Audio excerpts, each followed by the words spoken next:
అందరికీ నమస్తే అండి. నేను నిన్నే చెప్పా, ఈ మేధావులు అందరూ మేధావులు కాదు, మేధావులు. ఈ మేధావులు అందరూ కలిసి వాళ్ళ బుర్రలో ఉన్న దరిద్రాన్ని అంతా మన పైన రుద్దే ప్రయత్నం చేస్తున్నారని. అయితే నేను ఒక వీడియో మాట్లాడాడు, ఫోటో పెడుతున్నాను చూడండి, తెలకపల్లి రవి. ఏం మాట్లాడాడు వాస్తవంగా నాకు కూడా అర్థం కాల. 6 నిమిషాలు మాట్లాడాడు. ఆ వీడియో ఇప్పటికి నేను 3 సార్లు చూసి ఆ వీడియోని. అంటే ఏం చెప్పాలనుకుంటున్నాడో క్లియర్గా అర్థమవుద్దేమో అని చెప్పేసి అని. సరే, నాకున్న ఎంతో కొంత కొద్ది బుర్రతో నేను అర్థం చేసుకున్నది ఏంటంటే, టీడీపీ వాళ్ళు ఎగ్జిట్ పోల్స్ విషయంలోనో లేదంటే సర్వేల విషయంలోనో ఫేక్ ప్రచారం చేస్తున్నారు. అంటే ఆయన చెప్పాలనుకున్నది అది నాకు చాలా ఒక 2-3 సార్లు చూస్తేనే కానీ నాకు అర్థం కాల.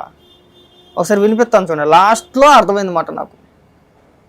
అది కూడా అర్థం కాకుండా ఆ భాషలో చెప్పుకొచ్చారు. ఒకసారి వినిపిస్తాను చూడండి ఏం మాట్లాడుతున్నారు. మళ్ళీ ఇదే కనపడుతుంది, అదే కనపడుతుంది. మళ్ళీ ఓపెన్ ఆఫర్ వైసీపీకి సంబంధించి కూడా తెలుగుదేశం వాళ్ళు లేదా జనసేన వాళ్ళు ఏదన్నా విడుదల చేస్తే వాటిని పరిశీలించి చెప్పచ్చు. ఇప్పుడు దానికేం అభ్యంతరం లేదు. కానీ ఎవరైనా అసలు ఫేకులు, డూప్లికేట్లు ఎందుకంటే చలామణిలో పెట్టి వాటి ద్వారా యువత నుండి వాళ్ళ అభిమానులు వాళ్ళు అనవసరంగా వాళ్ళని ఆశపెట్టినా లేదా వీళ్ళను ఫోటో పెడుతున్నాను చూడండి, ఎవరో కాదు ఆయన, మా తెలకపల్లి రవి గారు. ఆయన ఒక వీడియో మాట్లాడాడు నిన్న నైట్. 6 నిమిషాలు ఎంతసేపు మాట్లాడాడు. నాకు 3 సార్లు చూస్తేనే కానీ ఆ వీడియో అర్థం కాల. అంటే ఏం మాట్లాడాడు లాస్ట్గా ఆయన ఉద్దేశం ఏంటనే నేను అర్థం చేసుకోవడానికి నేను ఆ వీడియోని 3 సార్లు చూడాల్సి వచ్చింది. 3 సార్లు చూస్తే నాకు అర్థమైంది. తెలుగుదేశం వాళ్ళు ఒక ఫేక్ సర్వే టైమ్స్ నౌకి సంబంధించో హిందుస్థాన్కి సంబంధించో ఒకటి వైరల్ చేస్తున్నారంట. దానివల్ల ఎవరికి ఉపయోగం ఉంది, దానివల్ల యువతకి తప్పుడు సంకేతాలు వెళ్తున్నాయి కదా, ఫేక్ ఎందుకు చెయ్యాలి అని చెప్పేసి ఆయన ఉద్దేశం అన్నమాట. వాస్తవానికి ఉదయం లేచిన కాంచి సాయంత్రం వరకు మనం చేసేదే ఫేకు, మనం చేసేదే అసత్య ప్రచారాలు. వైసీపీకి భజన చేస్తూ ఉంటాం, అన్ని సీట్లు వస్తాయని కాసేపు, ఇన్ని సీట్లు వస్తాయని కాసేపు, మనం చేసేదే అది. తిరిగి మళ్ళీ మనం ఉపన్యాసాలు ఇవ్వాలా అని ఒక విషయం నాకు అర్థం కావట్లా. రవి గారు, పోలింగ్ అయిపోయింది, రిజల్ట్ కోసం వెయిటింగ్. ఇప్పుడు ఫేక్ సర్వేలు చేయించుకుని ఉపయోగం ఏంటి మీరు చెప్పండి. ఒక మాట, ఏమైనా ఉపయోగం ఉందా? ఏ రాజకీయ పార్టీ అయినా సరే పోలింగ్ అయిపోయిన తర్వాత ఫేక్ సర్వేలు, ఎడిటింగ్లు, మార్కింగ్లు ఎందుకు చేస్తాయి అంటున్నా. దానివల్ల ఏమైనా ఉపయోగం ఉందా? పోలింగ్ అయిపోయిన తర్వాత ఎందుకు చేసుకుంటారు? ఆ మాత్రం తెలియదా? నేను అందుకే అంట, మన బుర్రలో ఈ మేధావులు కాదు, ఈ మేధావులు అందరూ కలిసి వాళ్ళ బుర్రలో ఉన్న దరిద్రాన్ని మన పైన రుద్దే ప్రయత్నం చేస్తున్నారు.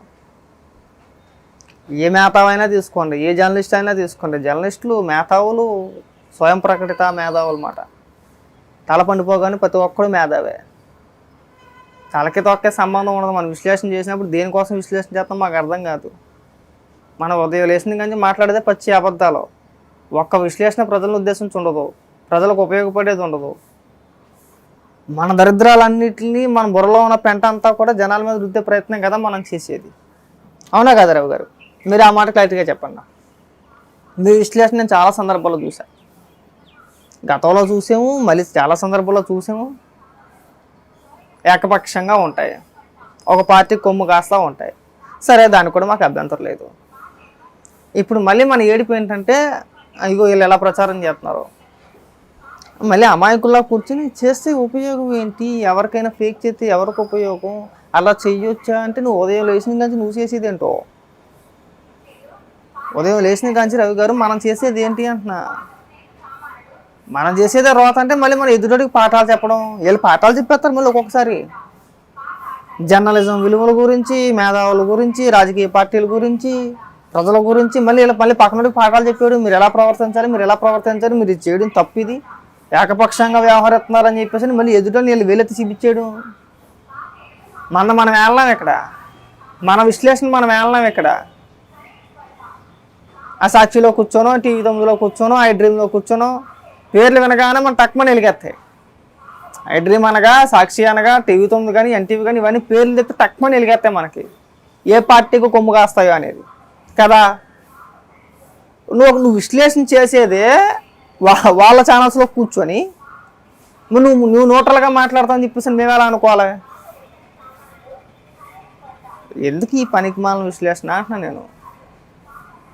మన ఏడుపు అంతా ఒకటే, మాకు అర్థమైంది ఆ విషయం. మళ్ళీ మీరు ప్రత్యేకించి అలాగా వీళ్ళు ఇలాగా మేము ఒక్కరమే మేధావులమి ఫేక్ గురించి విష ప్రచారాల గురించి మీరు మాట్లాడమాకండి. ఉదయం నుంచి చేసేది మనం అదే. తెల్లారు లేచిన కాంచి చంద్రబాబు నాయుడు గారి పైన విషం చిమ్మామా, తెలుగుదేశం పార్టీ పైన విషం చిమ్మామా, టైటిల్ కూడా అదే పెట్టాడు.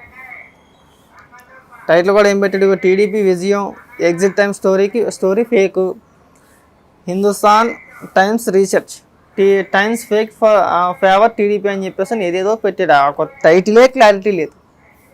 నీ టైటిల్ నేనే చదవలేకపోతున్నా.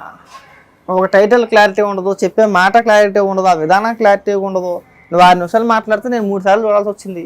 దానికి 20 నిమిషాలు బొక్క మళ్ళీని. లాస్ట్కి అర్థమైంది నాకు నువ్వేం చెప్పాలనుకుంటున్నావు అనేది. నాకు లాస్ట్కి అర్థమైంది.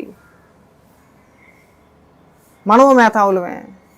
చెప్పే విషయాన్ని స్పష్టంగా సుత్తి లేకుండా, సొల్లు లేకుండా, అడితిప్పి లేకుండా స్ట్రైట్గా ఒక పాయింట్ తీసుకొని స్ట్రైట్గా మనం మాట్లాడలేం. మనం 2 నిమిషాల్లో తెలిపోయే వ్యవహారాలని అడితిప్పి ఏదేదో మాట్లాడతారు. సరే, ఏదో టీడీపీ ఏదో నువ్వు అంటున్నా కదా ఫేక్ చేసిందని. ఆ సర్వే ఏంటి? ఏ పేరు మీద ఫేక్ చేశారు? ఏ పేరు మీద విష ప్రచారం చేస్తున్నారు? లేదంటే తప్పుడు సమాచారాన్ని ఎలా తీసుకెళ్తున్నారు అనేది అక్కడ ఒకటి చూపించి, నీ ఫోన్ ఉంది కాబట్టి ఫోన్లో చూపించి చెప్తే అయిపోతుంది. మా అతనికి పెద్ద పెద్ద ఉపన్యాసాలు దేనికో తెలియదు, నువ్వేం పెడతావు మీకే అర్థం కాదు, మళ్ళీ మా బొట్టలు ఏమన్నా అంటే మా పైన బుత్తులు దాడు అంటారో, సోషల్ మీడియాలో ట్రోలింగ్ అంటారో. మరి మనం చేసేది ఏంటయ్యా అంటే దానికి సమాధానాలు ఉండవు. వాళ్ళు అలా అన్నారు, వీళ్ళు అలా అన్నారు, ముందు మనం కడుక్కోలేమా ఇక్కడ? అలా ఈ పనికి మన విశ్లేషణ చేయమాకండి. ముందు మీకు ప్లాట్ఫామ్ ఉంది, మీకు యూట్యూబ్ ఛానల్ ఉంది, మీకు బేస్ అయితే ఉంది కదా. మనం న్యూట్రల్ ముసుగులో ఉన్నాం కదా. మరి ములుగు మీడియాస్లో మీరు ఎందుకు వెళ్తున్నారు? వాళ్ళ అనుకూల మీడియాలో మీరు ఎందుకు కూర్చుంటున్నారు? మరి ఇప్పుడు జనరల్గా ఎవరైనా సరే పార్టీ కార్యకర్తలు ఏ విధంగా ఆలోచిస్తారంటే, నువ్వు వాళ్ళ ఛానల్స్లో కూర్చున్నప్పుడు నువ్వు వాళ్ళ మనసు కిందే లెక్కేస్తావు. ఎందుకంటే వాళ్ళు న్యూట్రల్గా ఉన్న వ్యక్తుల్ని వాళ్ళ డిబేట్స్లోకి పిలిచి కూర్చోబెట్టరు. సాక్షి కానీ, ఎడ్రీమ్ కానీ, ఇంకోటి కానీ, TV9 కానీ, ఎన్టీవీ కానీ న్యూట్రల్గా ఉన్న వ్యక్తుల్ని తీసుకొచ్చి డిబేట్లో కూర్చోబెట్టరు. నువ్వు బాగా గుర్తుపెట్టుకో. వాళ్ళకి అనుకూలంగా ఎవరు మాట్లాడతారో, వాళ్ళకి ఫేవర్గా ఎవరు మాట్లాడతారో వాళ్ళని తీసుకొచ్చే కూర్చోబెడతారు అక్కడ. అది జగమెరిగిన సత్యం. అది అందులో మార్పులు చేర్పులు లాంటివి ఏమి ఉండవు. ఇక్కడ మనం వచ్చి ఎంత సొలు చెప్పినా తర్వాత మనం డిబేట్లోంచి బయటకు వచ్చి మనం కూర్చొని ఎంత మాట్లాడినా, నేను శుద్ధపోసనే, నాకేమీ తెలియదు, నేను అమ్మాయికి నేను ఎంత మాట్లాడినా ప్రజలు నమ్మరు. ఆల్రెడీ జనాల్లోకి వెళ్ళిపోయింది కాబట్టి. మీరు అది మర్చిపోయి ఓ పక్కన పొద్దు లేచిన కానీ అక్కడక్కడ తిరుగుతూ ఉంటాడు. ఇక్కడికి వచ్చి ఉపన్యాసాలు చెప్పాలి. ఆల్రెడీ జనాల్లోకి వెళ్ళిపోయింది కాబట్టి. మీరు అది మర్చిపోయి ఓ పక్కన పొద్దు లేచిన కానీ అక్కడక్కడ తిరుగుతూ ఉంటాడు. ఇక్కడికి వచ్చి ఉపన్యాసాలు చెప్పాలి.